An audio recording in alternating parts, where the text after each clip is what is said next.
The year 2026 feels like it's just around the corner, but the tech shifts happening right now, they're setting the stage for a world that's going to operate very, very differently. Today, we're diving into the key trends that are moving from science fiction into our daily lives, and believe me, they are fundamentally reshaping our future. So let's take a look at what that future looks like. And to kick things off, let's just start with one number that really puts this all into perspective. By 2026, it's predicted that AI could automate up to 70% of the tasks we all do at work every single day. We're not talking about a small tweak here. That is a seismic shift in how we work, how we create, and how we live. So what's actually making all this possible? What are the specific technologies driving this incredible pace of change? Well, it's not just one thing. It's a powerful mix of trends all coming together, and we're about to break them down for you. We're going to start with the stuff you might not even see, but you will definitely feel the effects of. Think of it like an invisible upgrade that's happening to the very infrastructure of our world. Get this, by 2026, we're looking at over 30 billion connected Internet of Things devices. These are everyday objects with digital senses. And this isn't just about your smart toaster, okay? We're talking about entire cities becoming intelligent. In Singapore, traffic lights are already adjusting to congestion in real time. In South Korea, smart poles are monitoring air quality. And in warehouses, this tech is used to track inventory automatically. Our physical world is literally getting a digital brain. At the same time, there's a huge shift in how AI actually works. For years, the old way meant sending your data off to some big cloud server to be processed. The new way is called Edge AI, and it keeps all that processing right there on your device. That means it's instant, it's way more private, and it even works when you're offline. Companies like Apple and Intel are now building chips specifically for this, turning every device into its own powerful little brain. So while Edge AI is making our current devices way faster, another technology is getting ready to completely rewrite the rules of computing itself. Quantum computing is finally starting to move out of the theoretical physics labs and into the real world. And look, this isn't just about making your laptop faster. We're talking about solving problems that are literally impossible for today's computers. Imagine simulating complex molecules to discover new drugs in a fraction of the time, or perfectly optimizing global shipping routes with millions of variables. Companies like IBM and Google are in a dead sprint to build a useful quantum computer, and by 2026, we're going to start seeing the first real-world results. Okay, so we've got all this incredible new computing power. What does that actually mean for our jobs, for the workplace? Well, it's fueling a revolution in automation that goes way beyond the factory floor. You see, automation isn't just one thing, it's an evolution. First, we automated simple, repetitive tasks, right? Then we got a bit smarter and connected those tasks into entire workflows. But now we're entering the era of AI agents. Think of an AI software engineer called Devon that you can give a goal to, and it will build, debug, and launch an entire website all by itself. We're shifting from telling AI what to do to just telling it what we want to achieve. And you might be thinking, well, I'm not a coder. Here's the thing, you might not have to be.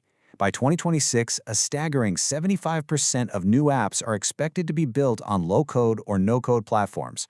This means the power to create a new tool or automate a process is moving from a small group of specialized coders into the hands of millions. It's the democratization of innovation.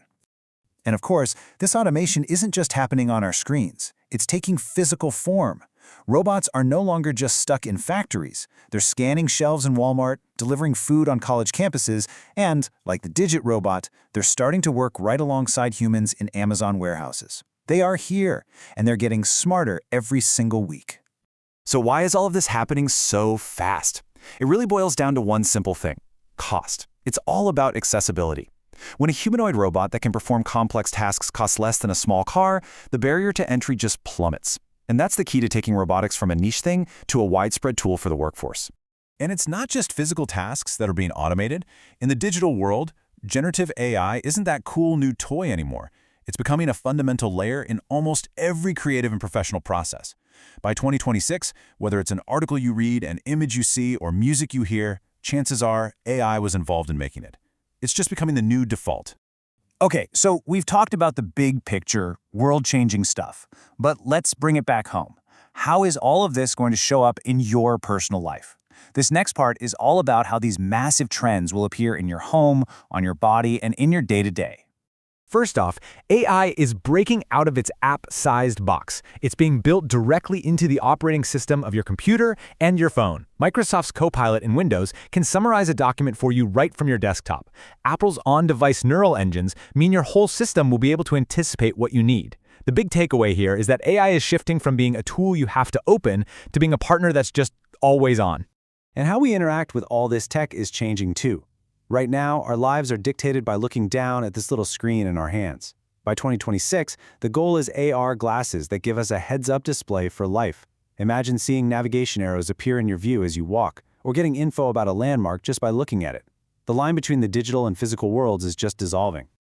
You know that watch on your wrist? It's about to get a massive upgrade. Forget just counting steps. We're talking about devices that can monitor your blood sugar without a finger prick, track your blood pressure 24/7, and even detect tiny changes in your skin temperature that could signal you're about to get sick. They're evolving from fitness trackers into personal health guardians. And if you want to know just how powerful this is, listen to this. In a major breakthrough, Google's AI can now identify 21 different diseases, from diabetes to Parkinson's, just from a scan of your retina, and it often spots the signs way earlier than a human doctor ever could. That's a total game changer for preventative medicine.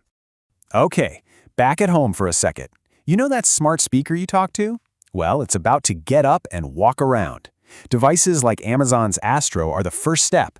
They're evolving from a speaker on a counter to a mobile robot that can patrol your home, check on relatives, and even bring you things. The smart home is quickly becoming a robotic home. And that brings us to our final, and maybe the most profound trend of all. We are now crossing the ultimate barrier, the one between the human mind and the machine. This technology is called a brain-computer interface, or BCI. At its core, it's a system that can read the electrical activity in your brain and translate it into commands a computer can understand. To put it as simply as possible, it allows a person to control a computer using nothing but their thoughts. Let me just say that again. Control a computer with your mind. And if you think this sounds like something out of a sci-fi movie, it's not. This is happening right now. In 2024, Neuralink's first human patient was able to control a computer cursor just by thinking. Other devices are helping people with paralysis communicate again or helping stroke patients regain control of their own limbs. The technology is real and it's here. So think about it. We've gone from invisible upgrades in our cities all the way to a direct link into our brains.